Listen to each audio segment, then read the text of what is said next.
Such is life as an Aston Villa fan. Late heartbreak yet again, something we have experienced so many times in our lives supporting Villa. And hey, Tom Hanks was there today, so even he got to experience it firsthand. So, he's got the all-action experience of being a Villa fan, a lived experience of it. So good for him, I say. Always nice to have one of the most talented and nicest men in Hollywood to support the club we all love.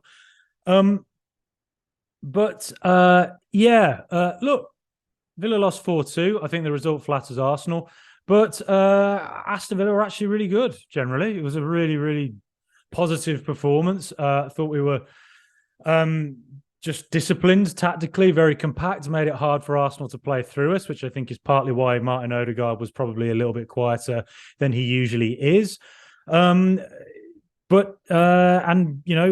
Leon Bailey's shot, which Aaron Ramsdale nudged onto the bar. Had that gone in, I'm probably straight out to the nearest pub immediately to celebrate, and you're not going to see me for a full week. But it was a brilliant save from Ramsdale and potentially title winning as well.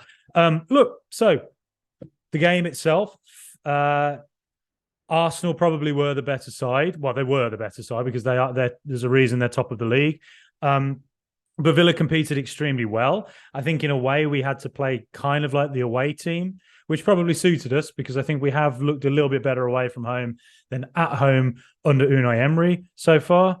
They had a vast majority of the possession, 20 or so shots to I think we had 6 or 7.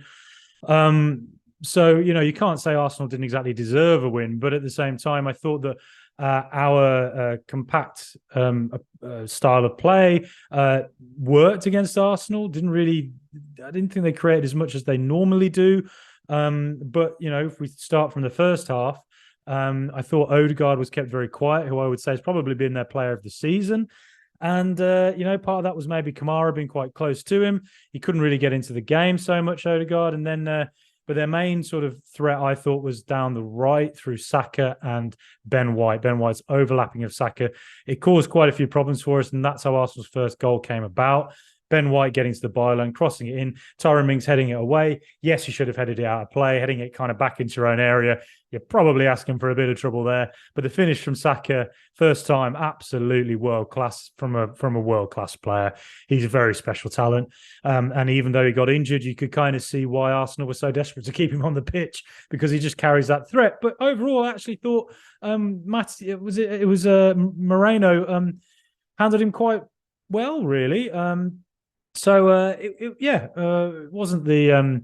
I didn't think he was able to kind of exert himself as much as he has done in other games. I thought Villa did pretty well against Saka, but there were occasions where it felt like Odegaard in the second half came much more into it and was working through balls with him down that right-hand side that I think on a few occasions caused us problems and probably led to Arsenal's second goal, that corner coming back from a move like that. But let's look at the positives. The first half, Villa really good, great start. The goal from Ollie Watkins, Matty Cash winning it off Zinchenko, pushing forward, and then a ball over the top to Watkins. And then Ollie doing what he can do, when he gets that ball and he runs at a defender one-on-one, he can cause real problems for them. And he did the same to Van Dijk in that 7-2. I always refer back to that when he scores those type of goals. And it was a great finish, great piece of striker play from Ollie Watkins, who has been on fire recently. Post the World Cup break since Emery came in, Danny Ings leaving, it seems like Watkins now has 4 or 5 goals, a few assists. He's just looking on fire, and if he can stay fit, you'd think he'll get up to double figures, and he should aim for 14, 15 goals this season, which would be a really good return for him. So it was a really good start. Arsenal, that goal they got from Saka, you're looking at it, you think, that was avoidable. Emi Martinez he should have shouted, screamed for that ball. That was his, really. Mings headed it away, and we got punished for it.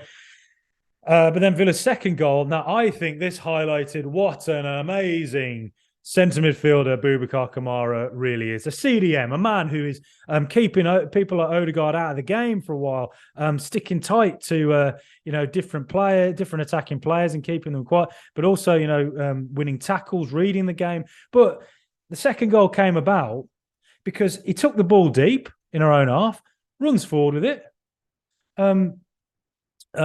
Patient on the ball, sees Coutinho, ball into him, and then takes the 1-2, holds on to it, waits for Moreno to make the run, and then Moreno made a really good run, attacking left back. That's why we signed him from Real Betis.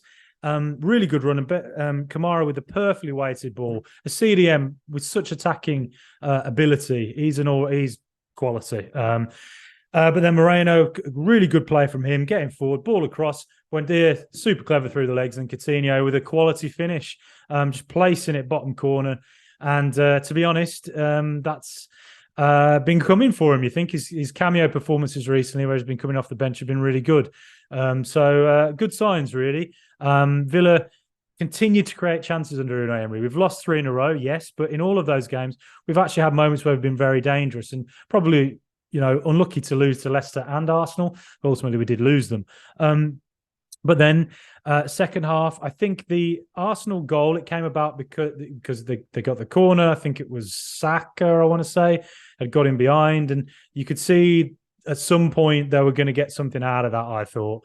And as I said earlier, you could see why they kept Saka on when he had that injury, because the man's he's just quality.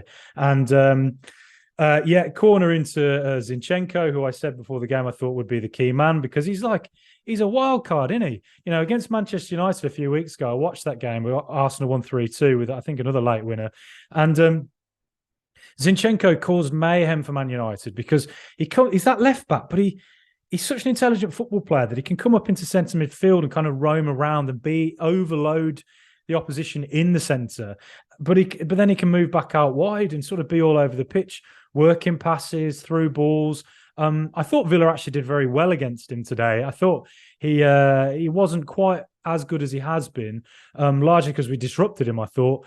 But it was a fantastic finish from him, bottom corner. It slightly reminded me of the Stevenage goal that they scored against us in the FA Cup, where we were slow on the uptake. There were players on the edge of the box. And I think there were a couple of occasions from corners where that happened, actually.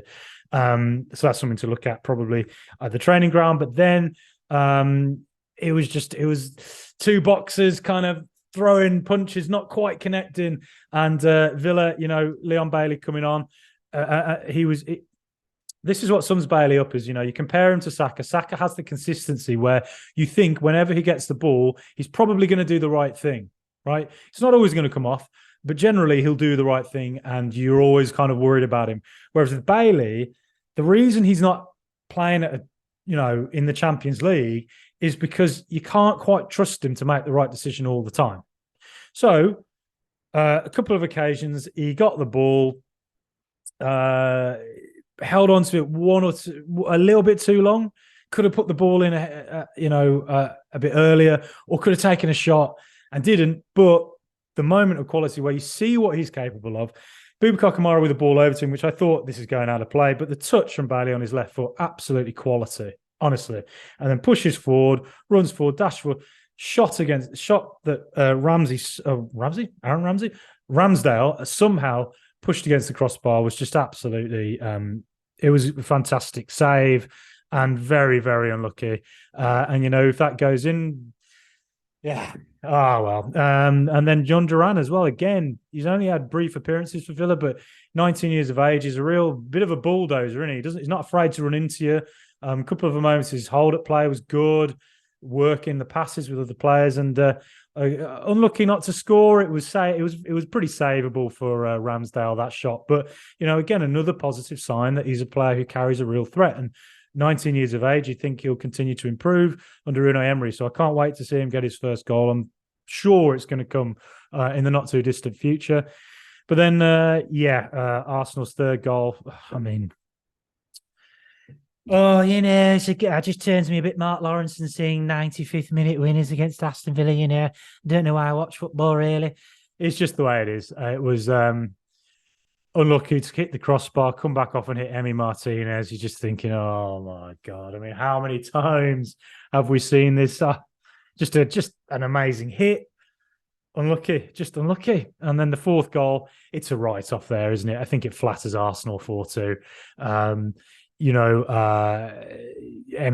Martinez had to go up for the corner. So Just very unlucky to have two late goals like that. But does it put Arsenal back in title contention? It's moments like that that win you titles. So, yes, I mean, they're already in title contention, of course. But I thought against Manchester City, that second half at the Emirates, I thought City looked just a class above, really, what Arsenal are. And you could see it in their squad depth. It was a bit of a joke seeing Calvin Phillips come on, just like from the deepest, darkest parts of their better City's bench. And I think that ultimately will be the difference this season and why I still think City will win the league. But, City still have slip-ups in them. They're not the invincible side they have been in recent years. So I do expect they'll have a couple of slip-ups as well. But yeah, it's frustrating. 3 losses in a row now.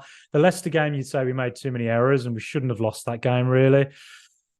But it is what it is. And then, 3 losses in a row, 1 against Man City and 1 against Arsenal, the 2 teams that are top of the league. So you just got to say it is what it is. It's frustrating, but we're very early on in the process of development under Unai Emery. I am so happy with what I'm seeing from Emery at the moment. Even when we lose, as James Rushton said in our interview with him this week in the Midweek Social, even when we lose well. We kind of lose in a way that you think there's something there, there's a development there. In a year's time under Unai Emery, you'd like to think that some of these losses will actually turn into draws and even wins. So, Tom Hanks was there. He got to see it in person. He was probably sat there next to Christian Perzo when Villa's first goal went in, and he said, life is like a box of chocolates. You never know what you're going to get. Well, I do know what you're going to get as an Aston Villa fan, and you're going to get a last-minute heartbreak. I digress. It was the times are changing under Unai Emery, I think, and I'm very positive and looking forward to seeing how we do in our next fixtures, which are a lot better. I think we have Everton, Palace, I believe, is coming up as well. So a few fixtures where you'd expect, draws and wins to come, and certainly top half is very, very achievable this season. So up the Villa, and just unlucky today. Please like, please subscribe. Up the Villa.